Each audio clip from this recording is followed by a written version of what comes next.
Grupo de expertos de la ONU presenta su informe ante el Consejo de Derechos Humanos sobre los crímenes de lesa humanidad cometidos por la dictadura de Nicaragua. Estados miembros hacen un llamado al régimen y piden rendir cuentas. Además, Ortega decapita al Consejo Superior de la empresa privada. Empresarios de la región se muestran preocupados por la situación en Nicaragua.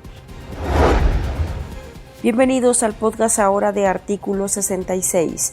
Les saluda Marlene Balmaceda. Y Eslich Viechica. Iniciamos de inmediato con las principales noticias para este lunes, 6 de marzo del 2023. El Grupo de Expertos Independientes de las Naciones Unidas presentó este lunes su informe sobre la situación de Nicaragua ante el Consejo de Derechos Humanos del organismo. El informe, que fue dado a conocer públicamente el 2 de marzo, señala que el régimen de Daniel Ortega y Rosario Murillo ha cometido crímenes de lesa humanidad desde que ocurrieron las protestas sociales de 2018. Así lo explicó Jan Simon, presidente del Grupo de Expertos, ante el Consejo de la ONU.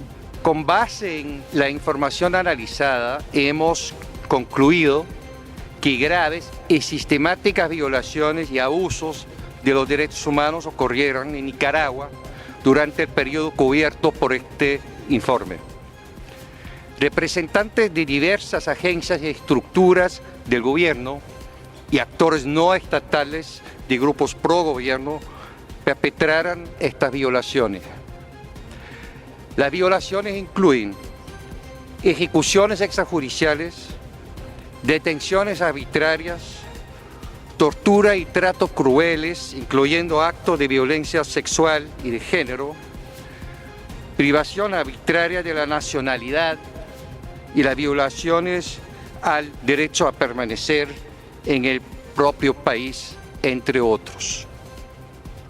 Estas violaciones fueron perpetradas y siguen perpetrándose contra personas opositoras al gobierno de Nicaragua, reales o percibidas como tales.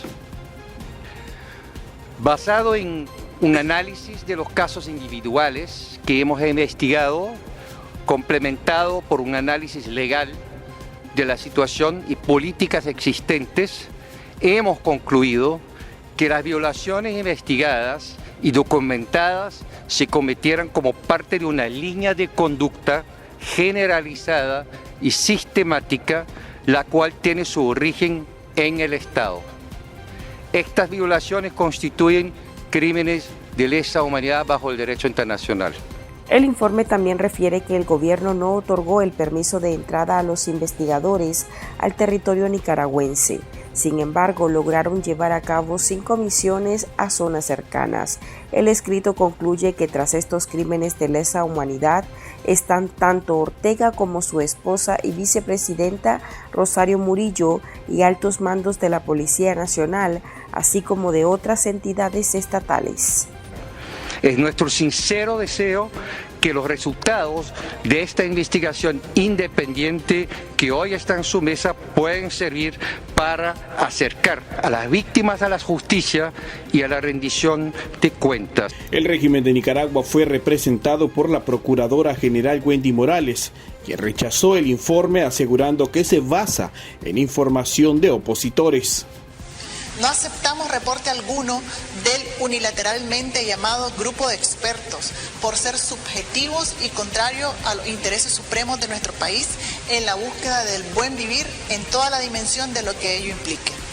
Somos celosos de los avances que con mucho esfuerzo hemos logrado y no permitiremos que estos reportes malintencionados continúen descalificando y denigrando a nuestras autoridades, instituciones ni a nuestro ordenamiento jurídico. Organizaciones nicaragüenses integrantes de la coalición Nicaragua Lucha demandaron al Consejo de Naciones Unidas que renueve por 2 años el mandato del grupo de expertos para que continúen las investigaciones sobre la situación de Nicaragua. Asimismo, solicitaron la renovación del mandato de la Oficina del Alto Comisionado de las Naciones Unidas para los Derechos Humanos. Escuchemos la intervención de países miembros y de la Unión Europea. En representación de Canadá, Colombia, Costa Rica, Ecuador, Paraguay, Perú y Chile, acogemos con beneplácito el informe del Grupo de Expertos en Derechos Humanos y las recomendaciones formuladas en él. estamos consternados por las graves y sistemáticas violaciones y abusos a los derechos humanos detallados en el informe y por el hecho de que se podrían haber cometido y se podrán seguir cometiendo crímenes de lesa humanidad en Nicaragua.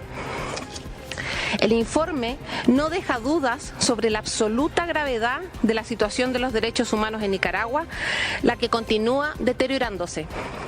Tememos que esta tendencia pueda conducir a una crisis humanitaria aún mayor. Por ello, hacemos un llamado al gobierno de Nicaragua y a la comunidad internacional a actuar en consecuencia para proteger los derechos humanos de los nicaragüenses y alcanzar rendición de cuentas, justicia y reparación para las víctimas de las violaciones y abusos de derechos humanos descritos en este informe. La UE agradece a los expertos su informe y su trabajo en circunstancias difíciles durante su primer año. Nos preocupan los resultados claros que presenta el informe y condenamos sin ambages las graves violaciones y abusos de derechos humanos cometidos en Nicaragua desde abril de 2018. Sumamente preocupados estamos asimismo por los casos de desapariciones y ejecuciones de indígenas. Deploramos la instrumentalización del sistema de justicia de Nicaragua, lo cual es propicio para que prevalezca la impunidad por las violaciones y abusos de derechos humanos. Sin rendición de cuentas mediante investigaciones imparciales y exhaustivas, no podrá haber justicia para las víctimas. El mandatario de Nicaragua, Daniel Ortega, dio su última estocada a varios grandes empresarios, cancelando de una vez al Consejo Superior de la Empresa Privada. Mediante un acuerdo ministerial, la dictadura canceló la personalidad jurídica de la patronal, así como la de otras 17 asociaciones miembros. Lo que argumentó el Ministerio de Gobernación es que las organizaciones empresariales no completaron el proceso de convalidación de registro, presentando inconsistencias en la información, incluido el no reportar los estados financieros del periodo fiscal 2022. La decisión del régimen llega 5 años después de la ruptura del modelo público-privado. Las protestas sociales de 2018 fue el punto de inflexión entre ambas partes, luego que varios dirigentes empresariales adoptaran una posición acorde a la nueva realidad que vivía el país, además de mostrarse en desacuerdo con algunas leyes económicas impulsadas por el régimen de Ortega. Desde entonces, el régimen decidió hacer alianza con un reducido grupo de empresarios afines que formaron la asociación APRODESNI, mientras iba poco a poco presionando los sectores económicos y financieros del país hasta llevar a la cárcel a los entonces dirigentes del COSEP. La Federación de Entidades Privadas de Centroamérica, Panamá y República Dominicana rechazó la medida de cancelar a la principal gremial del país, señalando que interfiere con la libertad empresarial, libertad de expresión y todas las demás libertades civiles. La empresaria Lucy Valenti, quien en medio de la persecución contra los empresarios decidió dejar la presidencia de la Cámara Nacional de Turismo, afirmó que esta medida era cuestión de tiempo. Valenti indicó que el régimen de Ortega se siente acorralado y su respuesta es arrasar, pero le recordó que el buen trabajo hecho por la Cámara de Turismo que ella dirigió no lo podrá borrar. Por su parte, el exdiplomático Arturo Macfield calificó la medida de puñalada al corazón de la seguridad jurídica y la libre empresa en Nicaragua, mientras el analista político Eliseo Núñez afirmó que son síntomas del totalitarismo del cual todos seremos víctimas. El ex aspirante presidencial y excarcelado político Félix Maradiaga indicó que se trata de un paso acelerado hacia la cubanización. La reciente medida tomada con relación al cierre del COSEP y sus cámaras no solamente es un ataque a la libertad de asociación de la iniciativa privada, que al fin y al cabo es un derecho humano fundamental, sino que también es una estocada al pueblo nicaragüense, al pueblo trabajador, porque esta libertad de asociación es la que permite precisamente la coordinación entre las distintas cámaras para que puedan trabajar conjuntamente en la atracción de empleo, para que puedan trabajar en la promoción de inversiones públicas y privadas y puedan promover al fin y al cabo el libre comercio. Con esta medida, Ortega lo que hace es que aleja más a Nicaragua del libre mercado y lo acerca a las tiranías como la de Cuba, como la de Venezuela, como la de Irán, que están completamente atrofiando los derechos fundamentales de sus pueblos y está destruyendo la posibilidad de crear oportunidades y de crear empleo. Es, como digo, un paso hacia la cubanización en Nicaragua, pero también una estocada al pueblo trabajador. Y estas son otras noticias que usted también debería saber hoy. El Centro Nicaragüense de Derechos Humanos alertó que Monseñor Rolando Álvarez está desaparecido. Según el mandatario Daniel Ortega, el obispo de Matagalpa fue encerrado en el Sistema Penitenciario Nacional, conocido como La Modelo, pero familiares han revelado bajo anonimato que desconocen dónde se encuentra y cuál es su condición de salud. Los defensores de derechos humanos exigen al Estado informar sobre la situación del obispo, quien fue llevado a prisión desde el 9 de febrero.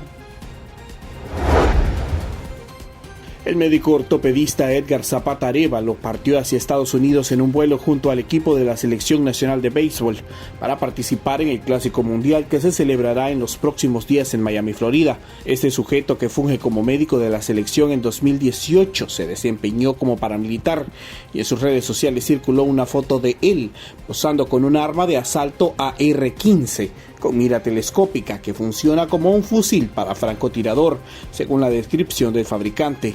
Activistas en Estados Unidos buscan presionar a las autoridades norteamericanas para impedir su ingreso a ese país o sea investigado por los crímenes cometidos en Nicaragua. Tendencias, la viralidad de las redes sociales. Fanáticos del dictador nicaragüense Daniel Ortega ya pueden seguirlo en las redes sociales. Este fin de semana los usuarios se mostraron sorprendidos al ver la foto del líder sandinista en varias plataformas como Twitter, Facebook e Instagram. En ellas se hace llamar Presidente de la Paz. A diferencia de los demás mandatarios del mundo, Daniel Ortega y su esposa, la vicemandataria Rosario Murillo, se han negado a acercarse a los medios de comunicación y a la gente, así sea a través de las redes sociales. Hasta el momento, los perfiles de Ortega manejan solo un poco más de 1,000 seguidores. Aquí termina el episodio de este lunes. Recuerde que esta y otras noticias usted las puede leer en nuestra web www.articulo66.com. También puede suscribirse a nuestro podcast en Spotify y seguirnos en las redes sociales como Artículo 66. En Twitter nos encuentra como @Artículo 66Nica. Hasta la próxima.